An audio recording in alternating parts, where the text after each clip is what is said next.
narrowboat appears to have a water wheel attached to it. How cool is that? I wonder how efficient that is going along. Maybe I need one. Maybe I want one. First time ever, Fudge the cat has put her nose almost outside whilst we're going along. This is good.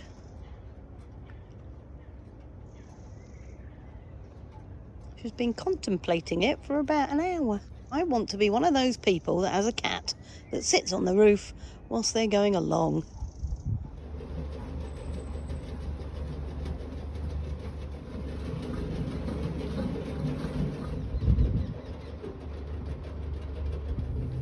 See those lines of bubbles?